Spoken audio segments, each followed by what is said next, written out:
Okay, thank you sir. नमस्कार.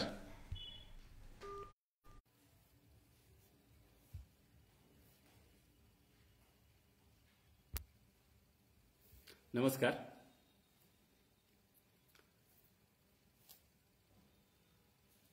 मी doctor Mantesh Hiremath,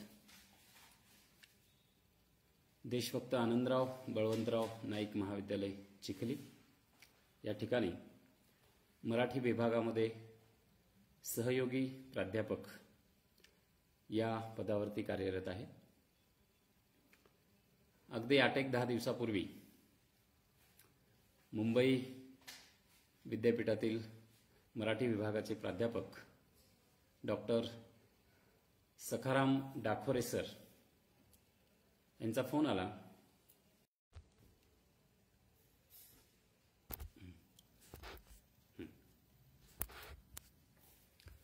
नमस्कार.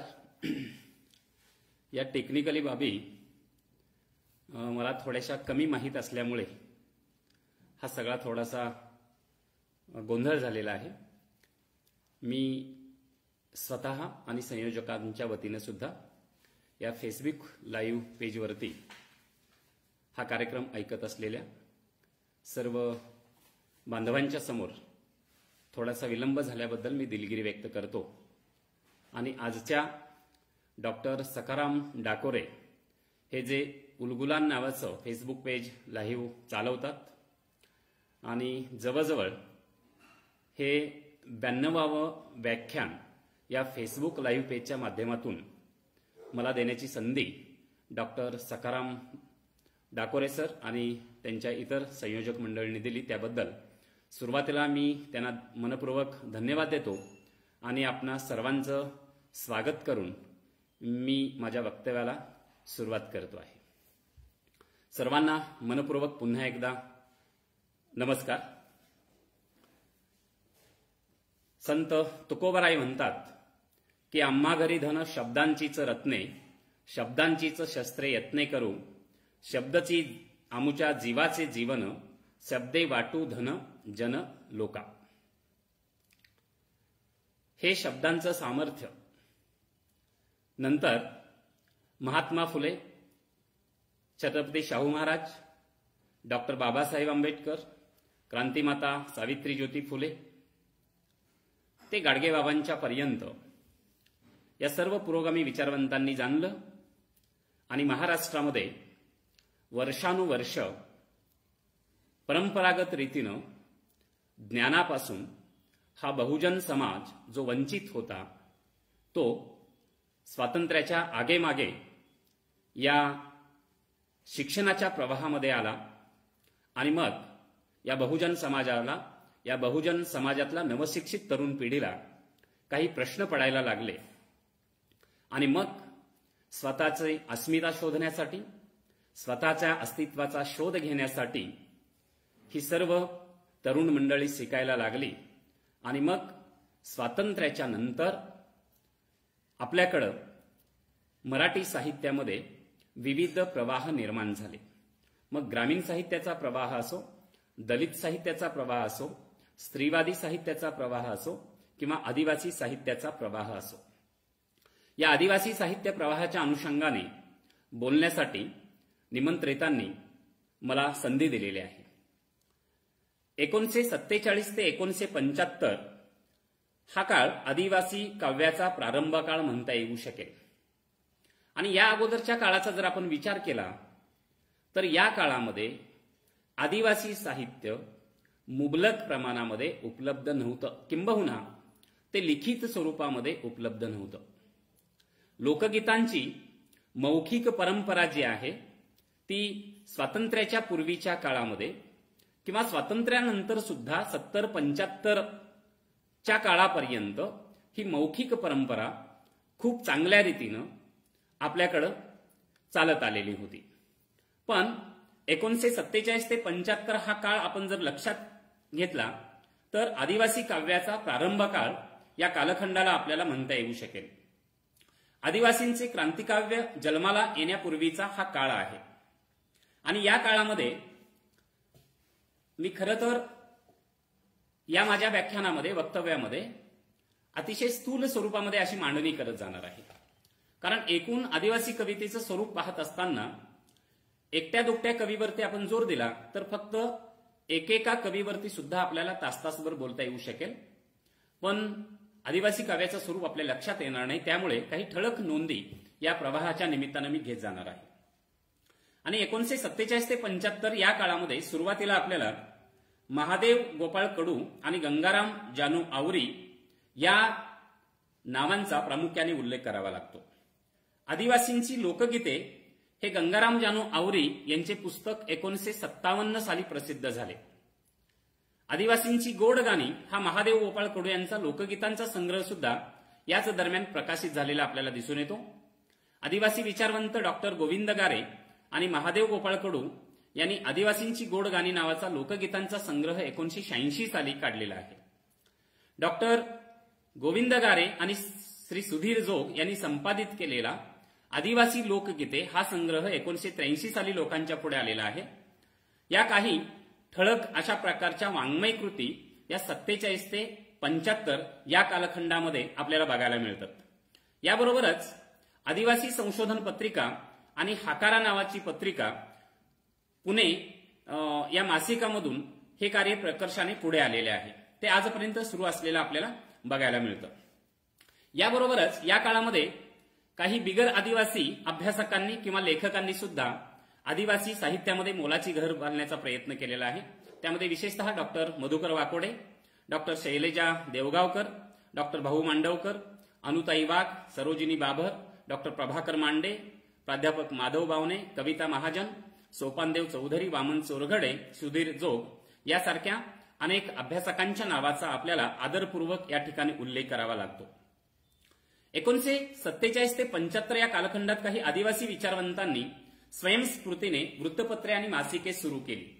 त्यातूनही काही आदिवासी मराठी काव्य हिंदी, गोंडी, भिल्ली, परधानी, हलवी अशा वेगवेगळ्या बोलीभाषांमधून स्फुट रूपाने काही साहित्य प्रसिद्ध झाले. आजही अनेक अशा पद्धतीच्या बोलीभाषांच्या मधून हे काव्य निर्माण होतेच आहे, पण स्वतंत्र वाङ्मय कृती या कालखंडामध्ये निर्माण झाल्या नाहीत. कदाचित शैक्षणिक जागृतीचा अभाव होता किंवा वाङ्मय निर्मितीकडे आदिवासी समाजाचा पाहिजे तितका कल नसल्यामुळे या कालखंडामध्ये फारशा वाङ्मय कृती निर्माण झालेल्या आपल्याला दिसत नाही. 1-2 नावं या ठिकाणी मला घ्यावीशा वाटतात. ते म्हणजे लोकसंत रघुराज महाराज मडावी आणि संत मुंगशूजी महाराज गेडाम यांचे काव्य कर्तृत्व या दृष्टीने या कालखंडामध्ये मोलाचे असलेले आपल्याला बघायला मिळते. या संत द्वयांनी काही प्रबोधनात्मक काव्य लिहिले आणि प्रसिद्ध केले. म्हणजे कोणत्याही समाजाचं साहित्य निर्माण होत असताना किंवा त्याची सुरुवात होत असताना प्रबोधनाची ही पताका प्रत्येक समाजाच्या साहित्याच्या पाठीमागं प्रेरणादायी ठरलेलं आपल्याला बघायला मिळतं. त्या दृष्टीने जर आपण विचार केला तर हे संत द्वय जे आहेत, संत रघुराज आणि संत मुंगशूजी, हे दोन्ही वृत्तीनं कृतिशील सुधारक अशा पद्धतीचे होते किंवा या आदिवासी समाजासमोर पथदर्शक अशा पद्धतीचं कार्य आपल्या प्रबोधनाच्या माध्यमातून या दोन्हीही मंडळींनी उभं केलेलं आहे. त्यांच्या एका काव्याचा मला या ठिकाणी उल्लेख करावा लागतो. तो म्हणजे धर्मवेडे होऊन या फिरता दिनवानी रे, समाजात एकी नाही गेला सारा मान रे, एकी करता बेकी झाली दैन्य कळा हाती आली, आपुलकीची भावना गेली विषय ममता पुढे आली, नाही धड तुम्हा उरली सुटली सारी घाण रे, धर्मवेडे होऊन या फिरता दिनवाने रे. आदिवासी मुले मुली परीक्षेत नापास झाली, बोंब देता वडील मेला पैसा पाहे दुनिया खाली, फक्त खाली अर्ज देता कोण देतो कान रे, अहंतेचा पूर झाला याच पायी समाज बुडाला, कुणी ऐकेना कुणाचे बाप लेकासी अबोला, मुंगसीदास म्हणे गेली शक्तियुक्ती भानरे. ही मुंगशूजींची, संत मुंगशूजींची काव्यप्रतिभा डोळ्यासमोर ठेवल्यानंतर मला शाहीर अनंत फंदींची आठवण होते. अनंत फंदींनी ज्या पद्धतीनं फटक्याच्या माध्यमातून समाज प्रबोधन केलं किंवा समाजातल्या मूल्यांचा जो ऱ्हास होत होता त्यावरती कडाडून हल्ला केला, त्या पद्धतीनंच या संत द्वयांनी आदिवासी समाजाची जी वाताहत होत होती त्यांना पुन्हा एकदा या समाजाच्या मुख्य प्रवाहामध्ये आणण्यासाठीचा प्रयत्न या प्रबोधन काव्याच्या माध्यमातून या संत मुंगचूजुनी केलेला आहे असं आपल्याला बघायला मिळतो. जसा हा प्रबोधन काव्याचा प्रकार त्या काळामध्ये जन्माला आलेला होता, उदयाला आलेला होता, त्याच पद्धतीनं पोवाडा देखील या संत महोदयांनी लिहिलेला आहे. आदिवासी बंधूंचा लढा गातो पोवाडा, जीवाचा धडा लढाईचा, इतिहास आपुल्या पूर्वजांचा, आदिवासी गोंड लोंकांचा, पहात्या सूर बहादुरांचा, जिजीर जिजी. शूर लढवय्या आदिवासींच्या वरती त्यांनी रचलेला हा अर्थपूर्ण पोवाडा आहे असं आपल्याला म्हणता येऊ शकेल. या पोवाड्यात पुढे त्यांनी आपले पूर्वज कसे होते व ते कसे लढले याचे वस्तुनिष्ठ वर्णन त्यांनी केलेले आहे. आपल्या सर्वांना ज्ञात आहे, माहीत आहे की बाबूराव सेडमाके, वीरांगना महाराणी दुर्गावती किंवा बिरसा मुंडा या सगळ्या आदिवासी समाजातल्या सुधारकांना किंवा उलगुलान नावाची जी चळवळ आहे, मुळात उलगुलान म्हणजेच बंड आहे, विद्रोह आहे किंवा एकाच वेळी सर्व समाजानं संघटित होऊन आवाज उठवण्याचा तो प्रकार आहे. या बिरसा मुंडांनी जे अगदीचे कमी आयुष्यामध्ये 25 वर्षाच्या काळामध्ये समाजासमोर एक बंडांचं निशाण फडकावलेलं होतं आणि आपल्या समाज बांधवांना जागं करण्याचं काम केलेलं होतं. त्या सगळ्या या सुधारकांच्या प्रती या पोवाड्याच्या माध्यमातून या संतांनी आदर व्यक्त केलेला आहे किंवा या माध्यमातून समाजासमोर एक वेगळा आदर्श ठेवण्याचा प्रयत्न केलेला आहे असं आपल्याला बघायला मिळतं. मुंगशूदास म्हणे अवघ्याला, सावध भारे तुम्ही बंधूनो, अशा समयाला अशा प्रसंगाला, कोण आहे तुमचा वाली, पुढं होण्याला र जिजी रे जिजी. जे ही सगळी शब्दकळा बघितली तर या पोवाडासारख्या रचना माध्यमातून सुद्धा आपल्या सगळ्या समाज बांधवांना जागं करण्याचा प्रयत्न या ठिकाणी दिसतो आहे. मग संस्कृतीच्या अंगाने असेल, शिक्षणाच्या अंगाने असेल, सामाजिक अंगाने असेल, लोकांनी जागृत व्हावं आणि परंपरागत अशा पद्धतीच्या ज्या रूढी प्रथा परंपरा आपल्यामध्ये अस्तित्वात होता, अंधश्रद्धा आपल्यामध्ये अस्तित्वात होत्या की ज्यामुळे आपण इतर समाजाच्या मानानं, इतर समाज प्रवाहाच्या मानानं शेकडो वर्ष मागे राहिलेलो आहे, त्याच्यावरती जर आपल्याला मात करायची असेल तर मग या संतांनी जे सांगितलेलं आहे त्या किंवा घालून दिलेला जो मार्ग आहे त्या मार्गावरून किंवा त्या रस्त्यावरून आपल्याला चालण्याशिवाय गत्यंतर नाही, हे पुन्हा पुन्हा या संत मुंगशूजुनी आपल्या काव्याच्या माध्यमातून लोकांच्या वरती बिंबवण्याचा प्रयत्न केलेला आपल्याला दिसून येतो. 1975 ते 2000 किंवा त्यानंतरचा काळ जो आहे हा स्वातंत्र्यानंतरचा महत्वाचा अशा पद्धतीचा टप्पा आहे. याला खरे तर आदिवासी जनसमूहाच्या क्रांती काव्याचा काळ आपल्याला म्हणता येऊ शकेल. आदिवासी काव्य खऱ्या अर्थाने याच काळामध्ये जन्माला आले आणि विकास पावले असे समजायला हरकत नाही. ही निर्मिती विपुल आणि पुरेशी जरी नसली तरी देखील आदिवासी जीवनाचे खऱ्या अर्थाने अंतःप्रवाह अभ्यासण्याकरिता या सगळ्या काव्याचा आपल्याला वापर करता येऊ शकतो किंवा मुद्दा म्हणून अभ्यासण्यासारखा सुद्धा हा काळ आहे असं म्हटलं तरी ते वावगं ठरणार नाही. नवशिक्षित आदिवासी तरुणांची संख्या या काळामध्ये निश्चितच वाढली. सभोवतालची परिस्थिती पालटली. आदिवासी नवशिक्षित तरुणांच्या जीवन जाणीवांच्या मध्ये सुद्धा कमालीचा फरक पडला. या कालखंडात नवे नवे वाङ्मय प्रवाह उदयाला आले. त्यांचा कमी अधिक परिणाम या कालखंडातील आदिवासी प्रतिभावंत साहित्यिकांच्या वरती झाला आणि त्याच्यातून वेगवेगळे कवी मंडळी लिहिते झाले आणि ते स्वाभाविक सुद्धा होतं. ते बोलू लागले, लिहू लागले. मनमोकळेपणानं आपल्यावरती आजपर्यंत जे सोसलेपण होते त्या सोसलेपणातून त्यांना प्रश्न पडायला लागले आणि ते प्रश्न केवळ त्यांच्यापुरतं त्यांनी न ठेवता समाजासमोर या लेखणीच्या माध्यमातून, शब्दाच्या माध्यमातून मांडायला आपल्याला दिसत आहेत. आणि मग खऱ्या अर्थाने वैचारिक लेखनास प्रारंभ झाला आणि आदिवासी काव्याचा प्रांत देखील या निमित्तानं बहरून आलेला आहे. नवशिक्षित आदिवासी तरुणांचे काव्यलेखन एका संकल्पसिद्धीच्या इराद्याने सुरू झाली. आदिवासींच्या सुखदुःखांचे, दुःखवेदनांचे, विद्रोह चिंतनाचे प्रतिबिंब या काव्याच्या माध्यमातून उमटवू लागले. रानावनातील वातावरण, त्यात गुजराण करणाऱ्या मूळ जमाती, त्यांचे पाडे, वाडे, टोले, त्यांचे उदास आणि भकास संदर्भ शून्य अशा पद्धतीचं जगणं, त्यांचे ज्वलंत अशा प्रकारचे प्रश्न, रूढी परंपरांनी आणि अंधविश्वासाने बेडीबंद झालेले त्यांचे स्वत्व, अस्मिता जागत, हे सर्व नवशिक्षित आदिवासींच्या काव्य प्रतिभेचे विषय झालेले आपल्याला बघायला मिळतात. आदिवासी मंडळींना हे जमीनदार असतील, सेठ सावकार मंडळे असतील किंवा शोषण करणारी ही सगळी मंडळे असतील, त्यांना रानावनात डांबणाऱ्या व्यवस्थेला त्यांनी जाणीवपूर्वक नाकारले किंवा प्रतिप्रश्न करायला लागलेले दिसतात. आपण एका उज्ज्वल परंपरेचे पायीक आहोत ही जाणीव सुद्धा या दरम्यानच्या काळामध्ये या सगळ्या नवशिक्षित तरुण पिढीला व्हायला लागली आणि आपल्या स्वत्वाच्या शोधार्थ आदिवासी नवकवींची कविता जोमाने पुढे येऊ लागलेली आपल्याला दिसते. या काव्य निर्मितीबरोबरच आदिवासी प्रतिभावंतांनी इंग्रजी, हिंदी, मराठी यासारख्या भाषांमधील सुद्धा कविता त्यांच्या वाचनामध्ये आलेल्या आहे. परिणामी त्यांच्या काव्यविषयक दृष्टिकोनामध्ये व्यापकता आली आणि ही व्यापकता येणं साहजिकच होतं. या दरम्यान आणखीन एक महत्वाची अशा पद्धतीची घटना घडलेली आहे. आदिवासी साहित्याचे एक चांगले अभ्यासक, कवी, साहित्यिक डॉक्टर विनायक तुमरा यांनी भद्रावती या ठिकाणी एक आदिवासी पहिले साहित्य संमेलन भरवले आणि या आदिवासी साहित्य संमेलनामध्ये जवळजवळ 40 ते 50 आदिवासी कवींची ओळख झाली. म्हणजे आणि हे सगळे कवी आदिवासी साहित्य क्षेत्राला लाभले आणि एका वेगळ्या ताकदीनं हे सगळीच कवी मंडळी पुन्हा एकदा लिहू लागलेले असलेले आपल्याला दिसतात. व्यापक सामाजिक भान आल्यामुळे आदिवासी कवी काहीसा अस्वस्थ झाला आणि सभोवतालच्या वास्तवाचे उघडे नागडे रूप त्याला डिवचणारे आणि चिडवणारे सुद्धा होते. स्वसमाजावरील किंवा स्वतःच्या जातीवरील अन्याय अत्याचार यामुळे त्याचा विश्वास दुभंगलेला होता. शोषण, विषमता, जातीयता, धर्मांधता, सांप्रदायिकता यांचा त्याला वीट आलेला होता आणि या बदल्यामध्ये त्याला हवे होते ते स्वातंत्र्य, समता, न्याय, बंधुता. यासाठी पुन्हा यांनी काव्याच्या रूपानं नवीन प्रश्न उभं केलेला आपल्याला बघायला मिळतं आणि म्हणूनच स्वजनांच्या सर्वांगीण विकासाबरोबरच समकालीन समदुःखी समूहांचा सुद्धा कैवार घेऊन ही आदिवासी तरुण पिढीची कविता येताना आपल्याला दिसते. आदिवासींच्या पाड्यावाड्यावरती रमतानाच ती बाहेरील कराल दारिद्र्याशी सुद्धा संवाद साधताना आपल्याला दिसते. एकूणच स्व आणि समष्टी या दोघांचा सुद्धा विचार 1975 नंतरच्या आदिवासी बांधवांच्या कवीनं मांडलेले आहे.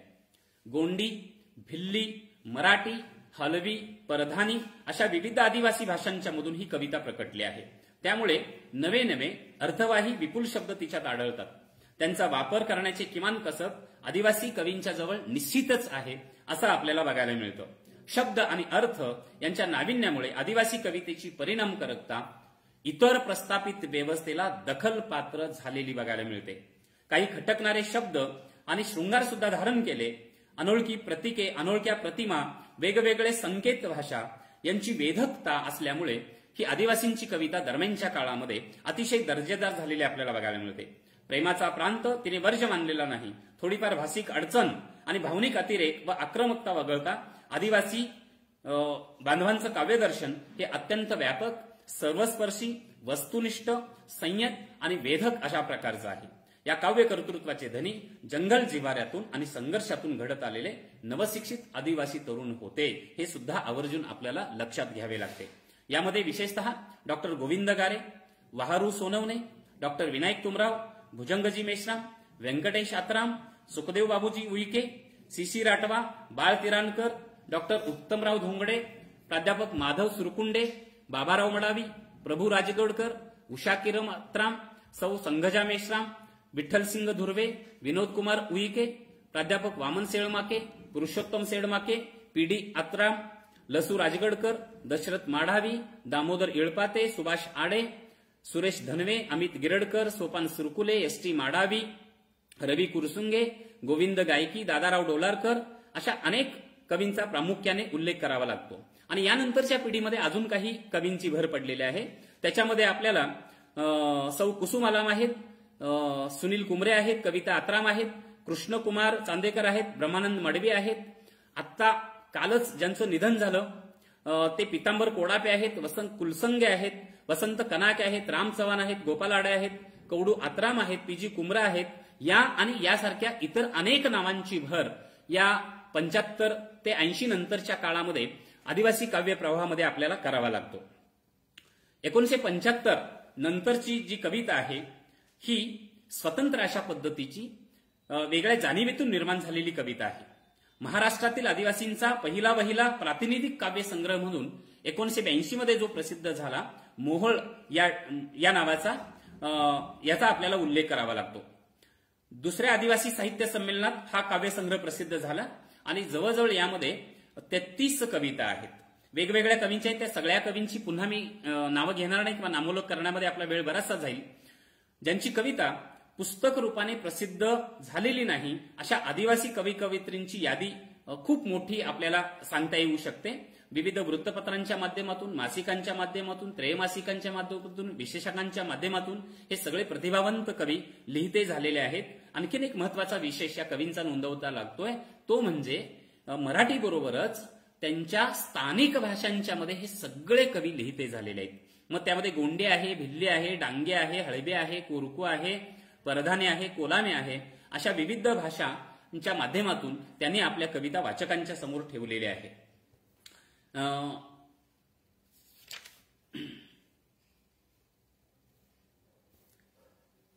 मुळात आदिवासी बांधव हे कधी काळची सत्तेत असणारी माणसे होती.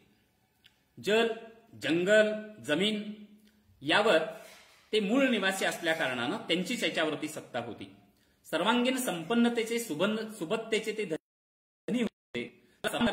शतकांनी मात्र पुढे या सगळ्याच लोकांचं होत्याचं नव्हतं करून वर्तमानाचेही कान भरले आणि वर्तमान वरचढाने धीट झालं. अनेक पदरी दुःख संघर्षाच्या ओझ्याने आदिवासी समाज पूर्णतः भुईस टेकला. सर्वस्व हरवले आणि भय, भूक, भक्ष यातच त्यांचे अस्तित्व गरगरू लागले. याच्या पाठीमागं ते लागले. रानबंद झाले. दऱ्याखोऱ्यात ते वावरू लागले. ही रानबंदी अद्याप उठलेली नाही, कारण अजून त्यांना त्यांचा उद्धार करता मिळायचा होता.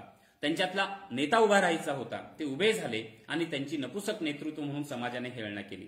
सुजाण, कुशल, उच्च विद्याभूषित, लोकाभिमुख आणि पारदर्शक नेतृत्वाभावी आदिवासींचे तुटल्या गेलेले सर्व काही त्यांना परत मिळण्याची शक्यताच बाद झाली. एक मरणासन्न अवस्था त्यांच्या वाट्याला आली आणि अशा गोष्टींचा धांडोळा घेताना कवी म्हणतात की जगतात ते मरणही येत नाही म्हणून, जगतात ते मरण येत नाही म्हणून, मरतात ते जगता येत नाही म्हणून, कशाकरिता जगणे, कशाकरिता मरणे यातला फरक कोणी त्यांना सांगितलाच नाही. जीवन मरणाचा अर्थ शोधित त्यांची वनवन अजून सुरूच आहे. गुमान आणि इमान राखून ते नुसतेच उघडे बोडके जगत आहेत. काट्यागोट्यांची चीर अनुभवत आहेत.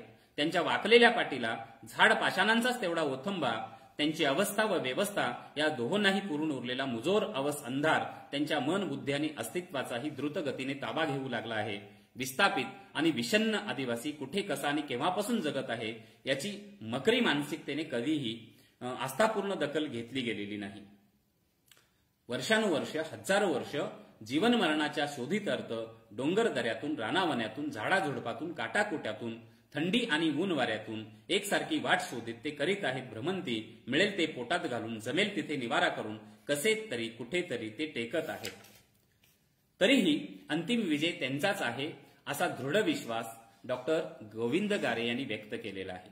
मी माणूस आहे अशी ओळख माणसाने माणसालाच पटवून देण्याची वेळ आलेली आहे. एवढा माणूस माणसाला दुरावत चाललेला आहे. म्हणजे जरी जवळजवळ 40-45 वर्षापूर्वी डॉक्टर गोविंद गारेंनी हे लिहून ठेवलेलं असलं तरी देखील आजही या काव्याची प्रस्तुतता दशाच तशी लागू असलेली आपल्याला मिळते. आणि म्हणून इतर माणसांची जर अशी अवस्था असेल तर आदिवासी माणसाची तर गतच न्यारी. ती माणसे आहेत हा भावच काल परवापर्यंत आपल्यात नव्हता. आजही काही प्रमाणात हेच चित्र आपल्याला दिसतो. ती चालतात, बोलतात आणि हसतात म्हणून ती माणसे अशी समाजधारणा होती. गाव कुसाच्या आतील व्यवस्थेने तर त्यांचा धसकाच घेतलेला होता. कारण असुर, दैत्य, राक्षस, पिशाच्य, पापी, अकराळ विक्राळ प्राणी, लंगोटे, नरभक्षक अशा विविध विशेषणांनी त्यांचा उपहास करण्यात आलेला होता. हिनकस शब्दांनी त्यांची निंदानालस्ती करण्यात आलेली होती. अशा कुचाळकीच्या भावनेने आदिवासींची भयावह प्रतिमा इतरांनी, सनातन्यांनी निर्माण करून ठेवलेली होती. आजही आदिवासींची अवस्था आणि त्याकडे पाहण्याच्या व्यवस्थेचा दृष्टिकोन यामध्ये काही अंशी जरी बदल झालेला असला तरी तो तसाच राहिलेला आपल्याला दिसतो.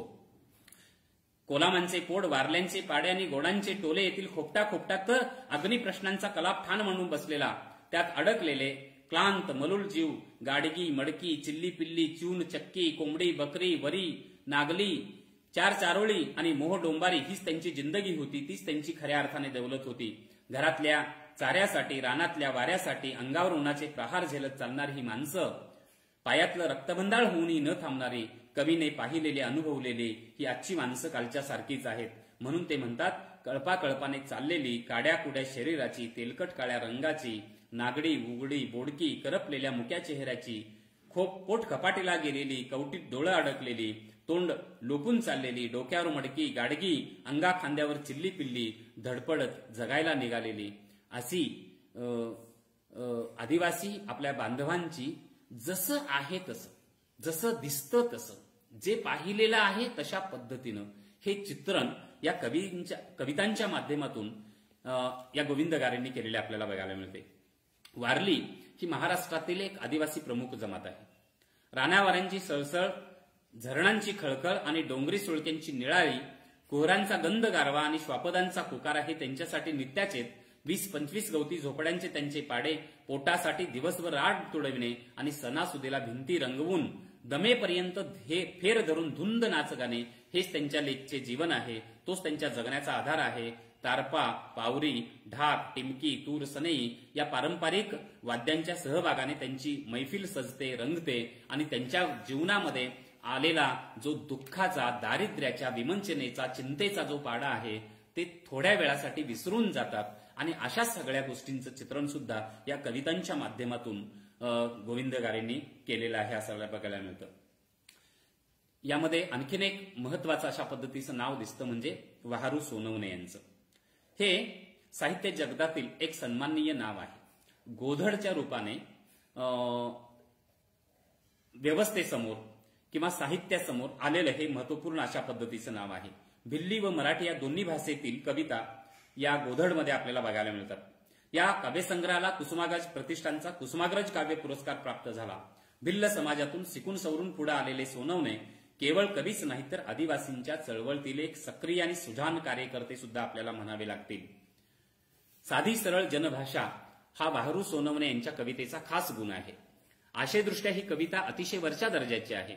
बेगडी निष्ठांचे मुखवटे धारण करून वावरणे हा वहारू सोनवणेंच्या कवितांचा स्वभाव नाही. कवीच्या वाट्याला जे आले तेच त्यांच्या काव्यातून ताकदीने उसळून वर येतं. समाजातील मूळ दुःखाचे नाव आहे आदिवासी. या दुःखाला आरंभ आहे आणि अवस्थायी आहे. लेखणीचे ताबेदार आणि कर्तृत्वाचे धनी या दुःखाचा आपुलकीने आणि गांभीर्याने विचार करू लागलेले आहेत. कवी वहारू सोनवणे हे लेखणी आणि कर्तृत्व या दोहांचेही आज धनी आहेत. परंतु त्याआधी एका अंधार अवस्थेचा मारा त्यांनी साहिला आहे. दुःखधारेतील आपल्या पूर्वजांची भिजणे उरगळणे पाहिले आहे. पूर्वजांच्या वाट्याला आलेला सर्वस्तरीय संघर्ष आणि उपहास आणि त्यातून झालेली त्यांच्या प्रपंचाची अस्तित्वाची धुळदाण यांचा बोचरा आठव कवी मनाला चिकटला आहे. ते म्हणतात, माझी फाटकी गोधड मळलेली, गोधडीतल्या गोधडीत गुदमरत राहिली, आंबट वासाने नाक खालीवर करून कुसी बदलत राहिलो, गोधडीत नाक खुपसून आंबट वास सोसत राहिलो, याच गोधडीत पूर्वज विझत गेले, अश्रूने गोधड भिजत गेली आणि आंबट वास आठवण देत राहिला पूर्वज दुःखांची आजच्या वारसदारांना. गोधडीच्या आंबट वासाने गुदमरणं हेच काय ते आदिवासींचे प्रारब्ध होते. उत्साहाचा सदैव रास, प्रसन्नतेला मुळी इथं वावच नाही. परिस्थितीशी जुळवून घेत जगणेच तेवढे त्यांच्या हाती होते. या प्रापंचिक खचलेपणाची कारणे मात्र कवी आपल्या कवितेच्या माध्यमातून शोधू पाहतोय. वहारू सोनवणेंच्या अनेक कविता अभ्यासक्रमामध्ये लागलेल्या आहेत आणि त्यामुळे वहारू सोनवणे हे कवी केवळ वाचनीय नाहीत तर अभ्यासनीय सुद्धा आहेत. नंतरच्या काळामध्ये ज्यांनी आदिवासी साहित्याच्या वरती कवितेच्या वरती PhD केलेले आहे त्यामध्ये सुद्धा वहारू सोनवणे हे कवी समाविष्ट झालेले आहेत असं आपल्याला बघायला मिळतं. या कवीचं सामाजिक निरीक्षण मात्र सूक्ष्म आणि मूलभूत अशा स्वरूपाचं राहिलेलं आहे. ते सत्य हुडकून काढणारं आणि पारखणारं राहिलेलं आहे. तोलून सालून मांडलेली ही निरीक्षणं अतिशय अंतर्मुख करणारी अशा प्रकारची असलेले आपल्याला बघायला मिळतात. आणि म्हणून आपल्या कवितेच्या माध्यमातून आजच्या न्यायव्यवस्थेवरती वहारू सोनवणे यांनी तासेरे ओढलेले आहेत. न्याय प्रक्रियेच्या बंदिस्त चौकटीत परिवर्तनाची शक्यता संभवत नाही असेच तर कवीचे सूचन नाही ना, अशी त्यांची कायद्याचे मायबाप तुटलेल्या धाग्यांना गाठ मारून जाळे विणतात कोळ्याच्या जाळाप्रमाणे जीवजंतू दुर्बलांना अडकविण्यासाठी. म्हणजे कायद्यावरचा सुद्धा न्यायव्यवस्थेवरचा सुद्धा विश्वास या कवीचा उडालेला दिसतो आणि म्हणून आपल्या कवितेच्या माध्यमातून ते या न्यायव्यवस्थेवरती तासेरे ओढताना आपल्याला दिसतात. यानंतर आदिवासी कवींच्या मध्ये अतिशय आदरानं ज्यांचं नाव आपल्याला घ्यावं लागतं ते म्हणजे भुजंग मेश्राम. हे अत्यंत महत्वपूर्ण अशा प्रकारचं एक नाव. सामाजिक जाणीवेचे एक चिंतनशील कवी म्हणून भुजंग मेश्रामांचं नाव घ्यावं लागतं. आदिवासींच्या दुःख व्यथांना वाचा फोडणारा आणि त्यांची सांस्कृतिक अस्मिता जागविणारा एक द्रष्टा आणि क्रांतिमान कवी म्हणून साहित्य जगतात ज्यांचा नावलौकिक आहे ते म्हणजे भुजंग मेश्राम होत. त्यांची कविता गोंडी, गोरमाटी, परधानी व मराठी या भाषांच्या मधून प्रसिद्ध झालेली आहे. आदिवासी कविता गोंडे आणि उलगुलान असे 2 कविता संग्रह या भुजंग मेश्रामांच्या नावावरती आहेत. मेश्राम यांची कविता जशी संदेशवाहक आहे तशी ती भविष्यातील संभाव्य धोक्याचे निदानही करणारी आहे. इतिहासाचे भान असलेली त्यांची जशी कविता आहे तशी ती व्यवस्थेची चिरफाड करणारी देखील आहे. नव्या समाज निर्मितीच्या साठी म्हणून ती उर्मीनं वावरताना आपल्याला दिसते, कारण समाज परिवर्तनाचे व्रत निग्रहाने ती पेलताना दिसते. भुजंग मेश्राम आपल्या कवितेबद्दल म्हणतात बघा, माह्या कवतेचं चांग भलं कंदीच मनात धारणार नाही, काऊन की ती टाळ्या घेण्यासाठी शब्दांची छाचुगरी दाखवण्यासाठी जन्माला आलेली नाही. माया कवितेत काही नावं येतात, घटना येतात, त्या समकालीन घडामोडीबद्दल येतात. अखेर झाडीपट्टीचं लोकजीवन, मुख्य प्रवाहापासून दूर असलेला मनुष्य, गावगाड्यातील द्विधा हालत असली जंगलं आणि सिमेंट काँक्रीटचं जंगल यातली माणुसकी हरवत असताना ती शोधाचा प्रयत्न माझी कविता करते. तिथल्या स्थानिक आदिवासी बोलीभाषेमध्ये भुजंग मेश्रामांनी व्यक्त केलेल्या त्यांच्या कवितेविषयीची जी भूमिका आहे ती खरोखर समजून घेण्यासारखी आहे. म्हणजे केवळ शब्दछल करण्यासाठी मी कविता लिहित नाही, तर माझ्या कवितेच्या माध्यमातून माझ्या समाज बांधवांच्या मध्ये बदल झाला पाहिजे, ही त्यांची कळकळीची भूमिका असलेली आपल्याला बघायला मिळते. आणि म्हणून हे वाचल्यानंतर किंवा समजून घेतल्यानंतर त्यांच्या काव्या पाठीमागचा उद्देश आपल्या लक्षात येऊ शकतो. भाषिक वेगळेपण, विषयांच्या मधील विविधता आणि प्रस्तुतीकरणातील कसब या सगळ्यांच्यामुळे भुजंग मेश्राम यांच्या कवितेला काव्यप्रांतात नजरेत भरण्याजोगी उंची लाभलेली होती. सत्ता, संपत्ती, समाज, संस्कृती आणि व्यक्ती समष्टी यांच्यातील आंतरिक क्रियाप्रतिक्रियांचे आकलन करण्यास आवश्यक कुवत कवींच्या चिंतन दृष्टीचे निस्तीच धारण केलेले आहे. ही कविता करपत चाललेल्या मानव्याबद्दल आणि दुःखाचा गिलावा पोतलेल्या लोकजीवनाच्या दुरवस्थेबद्दल चिंतित होते. जीवन वर्तुळावरील छेदकांच्या प्रमेयांची ती सिद्धता मांडते आणि दुःख केंद्रांचा शोध घेते.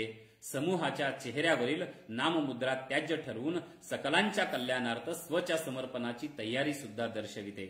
या कवितेतील शब्दांचे काठिण्य जरी आपल्याला काहीसे जाणवत असले तरी ही कविता संदर्भाविना बोलत नाही हे सुद्धा ध्यानात येते. गोंडी, परधानी, वऱ्हाडी, गोरमाटी भाषेतील ही कविता वाचताना म्हणूनच एक प्रवाही वेगळेपण सुद्धा जाणवतं. भुजंग मेश्राम यांच्या कवितेला काही अभ्यासकांनी दुर्बोधतेचा सिक्का त्यांच्यावरती मारला, पण ते म्हणतात मग ही कविता दुर्बोध नाहीच, त्यातले मुद्दे आणि संदर्भ लक्षात आले की काम झाले. हा बोली भाषेमधून लिहिताना अनुभव बी तसाच असणार ना, तेव्हा वाचकांना विचकायचं कारण नाही. असा रोखठोक सवाल भुजंग मेश्रामांची कविता करते. किंबहुना ज्या समीक्षकांनी त्यांच्या कवितेवरती टिप्पणी केली किंवा ती दुर्बोध आहे असं समजलं, त्यांना सुद्धा ते त्यांच्याच भाषेमध्ये उत्तर देताना आपल्याला दिसतात. असे आक्षेपाचे उत्तर स्वतःच कवीने देऊन टाकलेले आहे. आणि म्हणून ही भुजंग मेश्रामांची कविता समजून घेणं हे अनुभवाच्या पातळीवरती एक वेगळं ठरतं. नर्मदा नदी आणि आदिवासी यांचा फार प्राचीन देहमनासारखा संबंध आहे. तिच्या उद्गमापासून तर शेवटपर्यंतच्या निबिड्ड अरण्याने वेढलेल्या विस्तीर्ण भूप्रदेशात बहुसंख्य आदिवासी बसलेले आढळतात. तिच्या पाण्यावर त्यांच्या शेकडो पिढ्या वर्षानुवर्ष पोचल्या जात आहेत. मायेच्या ममतेने आदिवासींच्या जखमा नर्मदेने धुतलेल्या आहेत. अशा या नर्मदेवर आता सरदार सरोवर बांधले जात आहे. त्यामुळे प्रकल्पग्रस्तांचे अनेक प्रश्न उभे ठाकले आहेत. हे प्रकल्प कुणासाठी आणि कशासाठी हा भाग वेगळा, परंतु प्रकल्पाला विरोध करून नर्मदा बचाव, जंगल बचाव, आदिवासी बचाव अशा आरोळ्या ठोकत एक जन आंदोलन सुद्धा देशात सुरू आहे. समाज जीवनात लोकमान्यता प्राप्त व्यक्ती या आंदोलनाचे मुखंड नेतृत्व करतायत किंवा फ्रंटवर सुद्धा तेच आहेत. या आंदोलनाच्या जंजाळात आदिवासी गुंतले आहेत. यात आपले किती हित आणि त्यांचे किती हित याचा सामाजिक आणि सांस्कृतिक अंगाने आता आदिवासी बांधव विचार करू लागलेला आहे. निसर्गाचा समतोल टाकण्यासाठी काहींचे निसर्ग प्रेम अकाली उफाळून येते, तर आदिवासींना निसर्ग अवस्थेत कोंबून ठेवण्याचे विपरीत काहींना सुचते. या सर्वांची नजर मात्र नर्मदेवरती खिळलेली नर्मदा कशी अनावृत्त मॉडेल होत चालली आहे आणि टोळ्यांसकट ती अर्थातच उपरा असे म्हणण्याची पाळी कवींच्या वरती येते. त्यावेळेला कवी म्हणतात, तुझ्या दोन्ही काठांवरच्या ठेकेदारांनी केले सुरू विकारांचे मंथन, ज्यातून ढवळत नाही तळाचा गाळ, त्यांची कुठलीही लाट वाहून आणेल आमच्या काळ्या भूमीवर गाळ, यावर माझा विश्वास नाही. असा विश्वास न करण्यासारख्या ठेकेदारी प्रवृत्तींचा जो सुळसुळाट झालेला आहे, त्यांची या भाषेमध्ये भुजंग मेश्रामांची कविता समाचार घेताना आपल्याला दिसते. जंगलाचे ठेकेदार पेरतात पर्यावरणी चळवळ, गंगेच्या बेभिचारी पोटात होते मळमळ, चिपकून चिपकून घाट वाचविताना फ्रंट पेजवर त्यांची बांधिलकी कळकळ, आम्ही कितीही पेटवलेला तरीही ठरतो फुटकळ. या जगाचा एक नियम आहे, जे मिरवणारे आहेत त्या मिरवणाऱ्यांची नेहमी वाहवा असते. त्यांची वेगळी तळमळ आणि ठिसूळ बांधिलकी यांनाच फ्रंट पेजवरती लोक आणत असतात किंवा मीडिया आणत असतो. अशांचा सुद्धा समाचार या भुजंग मेश्रामांची कविता आपल्याला घेताना दिसते आहे. गाव बांधणी ही यांची अनेक प्रभावी आणि कसदार अशा पद्धतीची कविता. गाव बांधणी हा तसा आदिवासींचा एक पारंपरिक विधे आहे. मात्र या निमित्तानं व्यवस्था बदलाचा आणि नवनिर्माणाचा आराखडा भुजंग मेश्रामाने प्रस्तुतच्या कवितेत केला आहे. यासोबतच काल आणि आज यातील नकार स्वीकाराचे काही दुर्लक्षित हिशेब सुद्धा त्यांची कविता सादर करते आहे. अनर्थाचा अव्हेर आणि नवीनतेचा पाठपुरावा करण्याचा आग्रह यामधून डोकावतो. जे होवाचं ते हो, आपण गाव बांधणी करून दाखवणार आहोत. ही गुडापोडावरील आदिवासी नायकाची आण.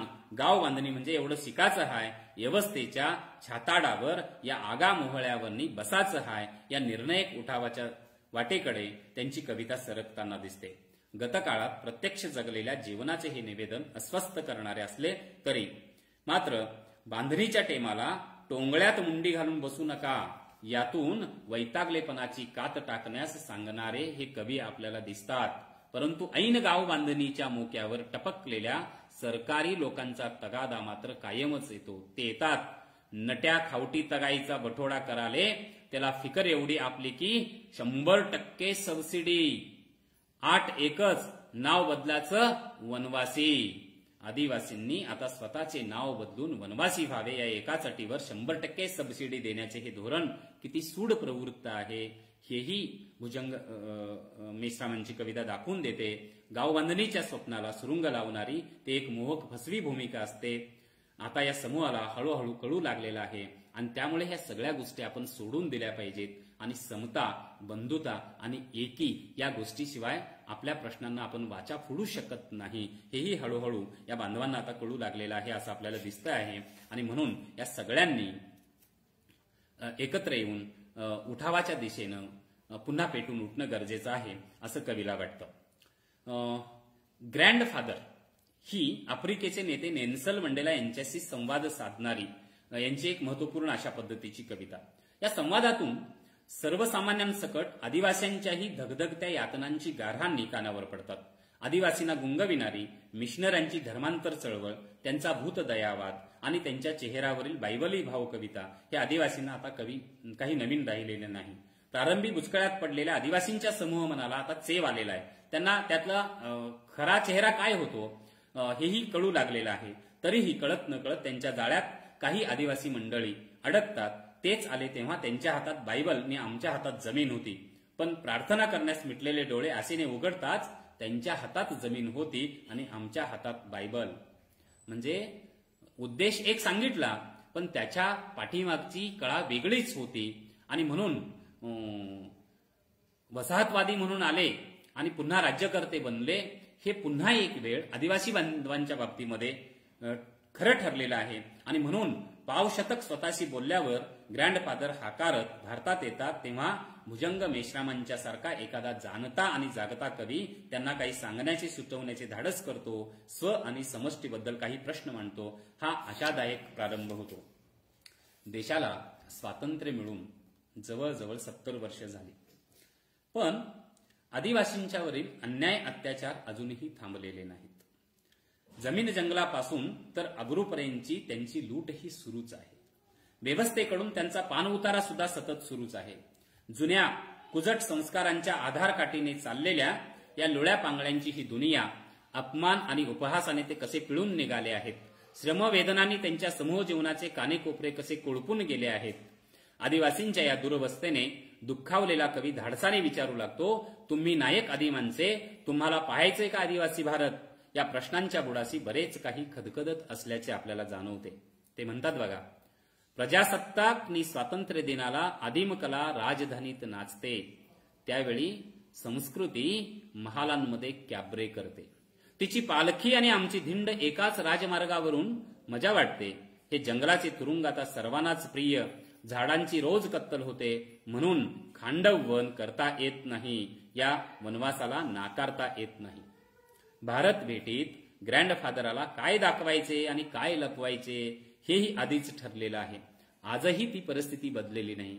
राजपथावरती आमचे सोहळे साजरे केले जातात, पण त्या सोहळ्याच्या पाठीमागचे असलेलं दुःख, दैन्य, दारिद्र्य, उपेक्षा, हीन, निंदा या सगळ्या गोष्टींना मात्र अजूनही मूठमाती मिळताना आपल्याला दिसत नाही आहे. म्हणजे स्वातंत्र्याच्या 70 वर्षानंतर सुद्धा इतक्या सगळ्या योजना आल्या, पण त्या योजना कुचकामी ठरलेल्या आहेत किंवा या योजनांच्या वरती ताव मारणारे, या योजनांच्या वरती स्वतःची घरं भरून घेणारे, स्वतःच्या तुंबड्या भरून घेणारे वेगळेच राहिलेले आहेत. म्हणून ही कविता आजही समाज बांधवांच्या समोर एक वेगळा अशा पद्धतीचा विचारांचा आदर्श घालून देणारे आहे असं मला वाटतं.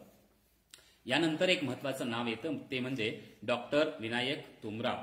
विनायक तुमरावांनी तर शतकातील आदिवासी कविता नावाचा एक महत्वपूर्ण अशा पद्धतीचा काव्यसंग्रह संपादित केलेला आहे आणि त्याला प्रस्तावना सुद्धा खूप चांगल्या अशा पद्धतीची जोडलेली आपल्याला दिसून येते. डॉक्टर विनायक तुमराव हे आदिवासी कार्यकर्ते, कवी. गोंडवन पेटले आहे हा त्यांचा एक महत्वपूर्ण अशा पद्धतीचा काव्यसंग्रह. या काव्यसंग्रहाच्या विषयी सुद्धा अनेकांनी खूप चांगल्या अशा पद्धतीच्या प्रतिक्रिया दिलेल्या आहेत. त्या सगळ्या प्रतिक्रिया बघितल्या तर विनायक तुमराव हे आदिवासी काव्य प्रवाहातील एक महत्वपूर्ण अशा पद्धतीचं नाव समोर येतं.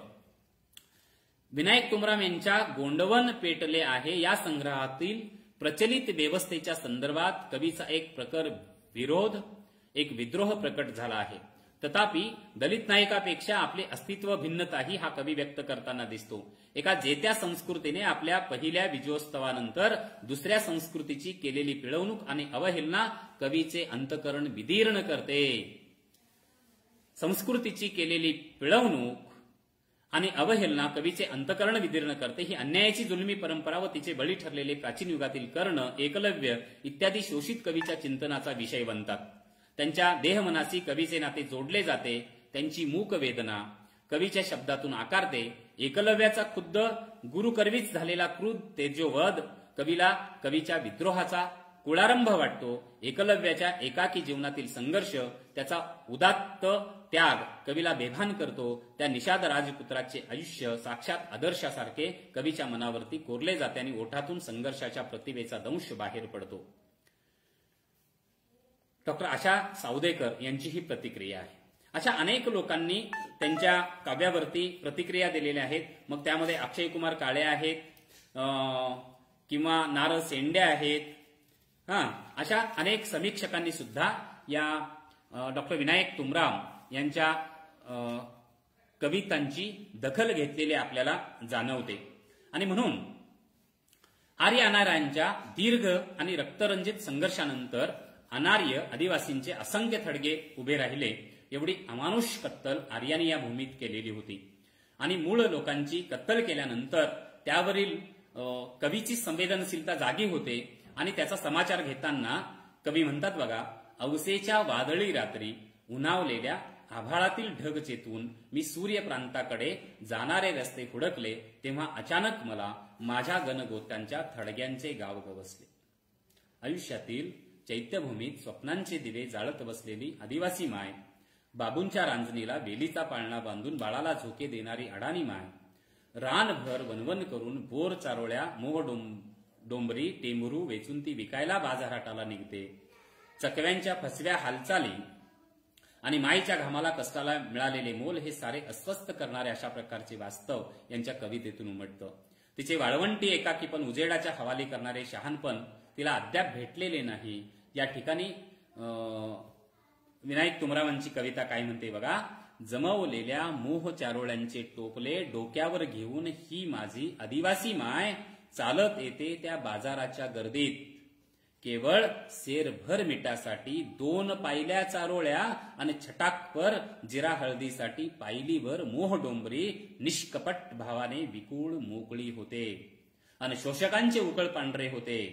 केवढे हे शोषण, केवढी ही आदिम जीवनाची दुरावस्था, कशी ही समाज व्यवस्थेची रीत, कुठे आणि कुणाकडे मांडायची ही कैफियत आणि तुडवायचे कोणत्या न्यायमंदिराचे रस्ते, सारेच हात कसे मानवतेच्या गळापर्यंत पोचलेले, सारेच प्रत्यक्षदर्शी कसे उलटलेले.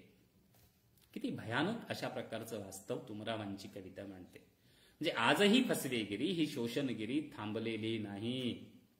सेरभर मिठासाठी जर 2-2 पायल्या चारोळ्या विकावं लागत असेल तर त्या चारोळ्यांचा भाव आदिवासी बांधवांना माहीत नव्हता.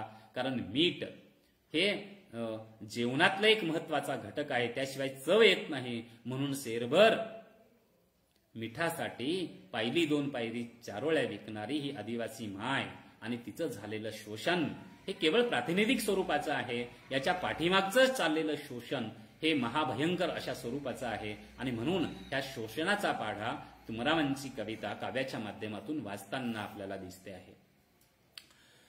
उषा किरण आत्राम हे मराठी काव्य प्रांताला नाव काही नवखं नाहीये.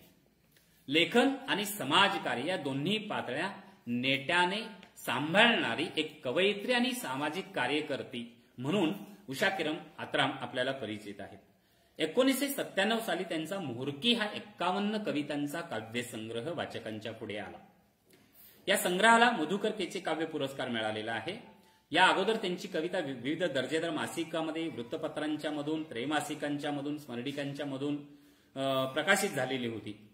मोहरकी ही गोटुलातील हुशार, जिद्दी, निर्भीड स्त्री नेतृत्व करणारी नायिका. मोठ्या रीन या गोंडी नावाने ती ओळखली गेली. नंतर मराठीमध्ये ती मोहरकी या नावानं आलेली आपल्याला बघायला मिळते. जनसामान्यांची धैर्यवान, संघर्षशील, निर्भीड, अन्याय, अत्याचार आणि शोषण याविरुद्ध बंड करून उठणारी नायिका म्हणजे मोहरकी. जनभाषेतील हे काव्य आदिवासी समाजाचा हुंकार आहे. आपल्या कवितेविषयी कवयित्री स्वतःच काय म्हणतात बघा. माझी कविता स्व अनुभवातून, स्त्री अत्याचार आणि अन्यायातून, त्यांच्या हुदक्यातून, आक्रोशातून निघालेला हुंकार आणि जिवंत सत्य आहे. हिला ना मिळाला कौटुंबिक वारसा, ना मिळाला आप्त गोतावळा. जे अनुभवले, भोगले, पाहिले, जे वाटले आणि ते लिहिले. मला माहीत आहे साहित्यशास्त्र, सौंदर्यशास्त्र यांचे निकष यात माझी कविता बसू शकणार नाही, असे प्रांजळ निवेदन आपल्या कवितेविषयी जरी काही लोकांनी केल्या तरी देखील मला त्याची काहीही पर्वा नाही असं ती म्हणते. कारण मागासातली मागास म्हणजे आमची ही स्त्री, मग ती आदिवासी समाजातली असो किंवा इतर बहुजन समाजातली असो, तिच्या अवहेलनेला कुठंही अजून विराम मिळालेला आपल्याला दिसत नाहीये. म्हणजे मागास समाजातली स्त्री ही आणखीन मागास असू शकते. आणि म्हणून आपल्या समाजातल्या स्त्रियांच्या अन्याय आणि अत्याचाराला वाचा फोडण्याचं एक महत्वपूर्ण काम उषा किरण आत्राम यांची कविता करताना आपल्याला दिसते. या भूमिकेवरती भाष्य करण्याची गरज नाही. काळाचे गतिचक्र वेगाने फिरू लागले आहे. समाज बदलांनाही विज्ञानाने दिशाने गती दिली. खेडे सावरली, सुधारली, शहरे विस्तारली, विकास पावली. विज्ञानाने माणसाला भरारी पंख दिले. मानवाने अवकाशाला गवसणी घालून ग्रहगोलावर आपले पाय रोवले. तेथील मातीत त्यांची पावले ठसवली. आधुनिकीकरणाने पूरगतीने जीवनाला व्यापले. त्यांच्या लाटेत मानव समूह न्हावून निघाले. सत्ता, संपत्ती, साहित्य, संस्कृती या सर्व क्षेत्रामध्ये पुढारले. काही संस्कारले तर काही मस्तावले. मात्र विकासाच्या या सर्व प्रक्रियेत सर्वात शेवटचा माणूस कुणी असेल तर तो या देशाचा आद्य मानव समूह. त्यांची स्थितीगती अजूनही केविलवाणी राहिलेली आपल्याला बघायला मिळते. आदिवासींच्या जीवनाची अनेक रूपे उषाकिरण आत्राम यांची कविता पाहते. परंपरा, रूढी आणि अंधविश्वास यांच्या विळख्यात सापडलेल्या पण तरीही आपल्याच दुनियेमध्ये मशगूल असलेल्या वनजीवनातील बारकावे उषाकिरण आत्राम यांची कविता टिपते. माडिया, भिल्ल, गोंड, कोरकू यांचे परंपरागत शिकारी जीवन, रानावनातील कंदमुळे, फळे आणि नदी तळ्यातील मासेमारीवर चालणारा त्यांचा सीमित प्रपंच. या जगण्यात चैतन्य कुठले आहे? तो केवळ प्रक्षोभ, पोटाला जाळणारा भुकेचा आगडोम. ती चालतात, बोलतात, दिसतात म्हणून माणसं म्हणायची. त्यांना एक संवेदनशील मन आहे. त्याचा विसर पडलेल्यांना त्यांच्या उत्थानाची काय चिंता? या धरतीच्या लेकराची वेदना समजून घेण्याचा प्रामाणिक प्रयत्न कवितेच्या माध्यमातून उषाकिरण आत्राम यांनी केलेला आहे. तो भटकतो उन्हा पावसातून, काट्या झोडपातून, दरी गुहेतून, जगापासून दूर. कोणती दिशा? तो थांबला आहे जगाच्या कडेला, डोंगराच्या आडोशाला.